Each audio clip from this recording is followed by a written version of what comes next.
welcome to another episode of Commercial Property Roadshow. You're here with Helen Tarrant, and today I'm going to go over refinancing for commercial property.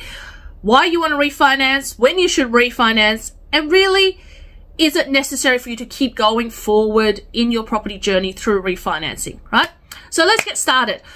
If you bought a property before today, and you bought it 12 months, 18 months, 2 years ago, you should absolutely look into refinancing. One of the reasons that you do that is because about 2 or 3 years ago, you might have found that there's a bit more gaps between where the interest rate was and how much you're getting in terms of your yield, in terms of your return. And which means that right now, as the yield has compressed in the last 2 to 3 years, no matter whether in your metro or regional, this is a time where the value of the property has also gone up, which means that you can actually now pull out the equity. Now, a lot of people don't know that in commercial, pulling out the equity on a property is just the same as in residential. They often think it's more complicated. Well, it absolutely isn't. What it is that within a 12-month period, the bank is not going to go back there and revalue your commercial property. So you've got to do it after 12 months. And preferably, most people wait potentially 18 months to do it. Just because they let market changes, rental increases, maybe they have time to tweak the property a little bit, increase the rent, or maybe they swapped out a tenant before they send the valuers back in, right? Because the bank is not going to value a commercial property unless there's some changes to it. A rental increase, change of tenant, or that you might have done some kind of refurbishment triggers that there has been a material change in the property, which allows for a valuer to go back in, allows for the bank to refinance. Now, you can either stay with your current bank, refinance, get a completely different loan, and pull out the equity, or most people actually move to a different bank because different banks have different criteria in commercial property, and that's how they get a refinance using different valuer than they did before when they got the first property, or when they first bought the property, and then pull out that equity and go again to buy the second property.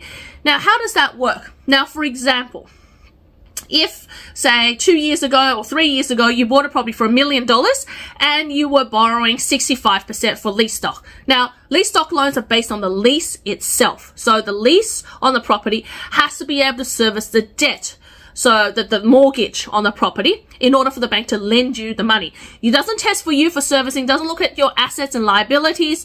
All it does is look at the lease for the servicing, right? And that's all it will do. Now, bearing that in mind, when you go for a refinance, it is still going to be a lease stock loan. So the bank is still going to want the lease. It may be the original lease you're giving back to them, and it obviously has a shorter period now. So before you were on, say, a 5-year lease or a 3-year lease, now if you waited 12 months or 18 months, you're now on a 18 months, 2 years, or a 4 or 3.5 year lease. So the value is going to take that into consideration. So you got to time the time you refinance, right? So if you are on a lease and the lease is expiring, you've had the property for 2 years, it's a 3-year lease, and you're at year 2 and you've got 1 more year to go, not a great time to refinance. You'd rather wait for the tenant to take the option, then refinance at that point with the longest lease time, because the value of the property goes up, right?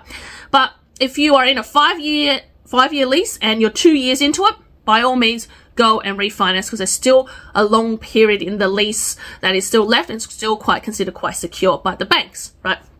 So, now, when you go to refinance, the lease that you give to the bank has to show that there is rental income, because it's based on the rental income you're getting the refinance. So if when you bought the $1 million property and you borrow 65%, and which is $650,000, and that you now wanted a revaluation and access your equity, let's say the property gone from 1 million to 1.2 million. It's gone up by 20% over the last couple of years, right? So it's now worth 1.2 million. Now, 65% of 1.2 million is 780,000. Now, 780,000 minus 650,000, you end up with $130,000 of equity you can use for your next commercial property deal. Now, might not seem like a lot, but if you hold 2, 3, 4, or 10 commercial properties, then, and imagining that every couple of years you're able to pull out $130,000 for each of your properties to buy the next property, it really snowballs. By the time you accumulate 5 or 10, and you go through this exercise every 2 to 3 years, all of a sudden you find if it's $130,000 there and you got 3 or 4 or 5 properties, you all of a sudden have $500,000, $700,000, $1 million to put into the next property. And essentially you're rolling things forward organically rather than manufacturing equity. Of course, you can always manufacture equity, go through that refinancing process, right? But what we're talking about is set and forget, waiting for the natural market increases in value and then refinancing.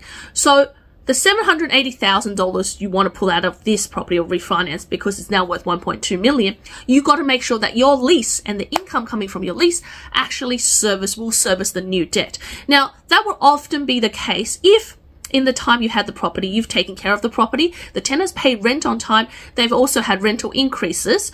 You should be able to show that cash flow through your bank account, and it shouldn't be a problem to show that the rent is actually coming in, the tenants are paying the outgoings, and you're actually going to be able to cover mortgage repayments. As long as you're able to do that, and the valuation comes in at the new value of $1.2 million, the bank will lend you for that refinance, which means you'll be able to pull out the $130,000, go and buy another property, and on go, and you snowball and roll this together.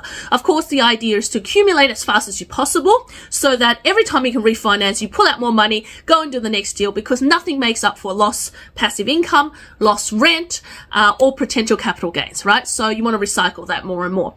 Now, that's totally set. That's for the set and forget. If you're looking for refinance on a property that you've done an uplift, it's pretty straightforward. Now, that is 2 different types of loans. When you bought an uplift property, you either would have bought it as a full documentation loan where they would have looked at you to service the debt, because when you do an uplift, most of the time the property is vacant or have very little holding income, so you have to be able to show you're able to service the debt. So you would have been able to show your servicing, right? So when you go for a refinance for a uplift property, you may have to go through the servicing again if you want to. The other option you have is this lease stock loan, where they're using the lease itself to show the servicing. Alternatively, you might have gotten one of these things called a boost loan, where they're securing it against the vacant property, and they will probably lend you 65 to 70% of the vacant property. So buying $1 million property, 65 or 70%, 650,000. Again, the same 165,000, except of course your interest rate is a lot higher now. When you first got into it, because it's vacant or on non-substantial leases, the bankers, instead of charging you, 5 or 6% when in a lease stock loan, they'll charge you 2% above that, so at 8%, potentially heading towards 9%. But that's all the cost of doing an uplift, just like cost of doing developments, right? So when you go and refinance, you're obviously going to have a lower interest rate, which is fantastic. You're going to do it based on a lease stock, which is 65% of the new value. So let's say you go from 1 million, and now you bought it vacant and you've re-engineered it, and now the property is worth 1.2 as well, right? And now you want to put out your 780,000. It's the same thing. You have to produce that lease, and that will hopefully be a brand new lease. The property will be refurbished by you. You'll be able to pull out the 780,000, repay the other bank that have lent you the original money on the vacant property, and you get to pocket your 130,000. Maybe for you, that's a return on the deposit you put in, and you can go and recycle and do the next deal. Or potentially, you might refinance and decide that this is a great cash flow, you just end up keeping the property, or you might end up selling an uplift property in the next year or so. Or you may decide that refinance isn't right for you, and that selling an uplift property will be right for you. Whatever it is, there's lots of different ways, but when it comes to refinancing of commercial properties, works exactly like residential. You have to define value. The value is defined through a new lease, refurbishments, or increases in rent. Once you establish the value, there will be a new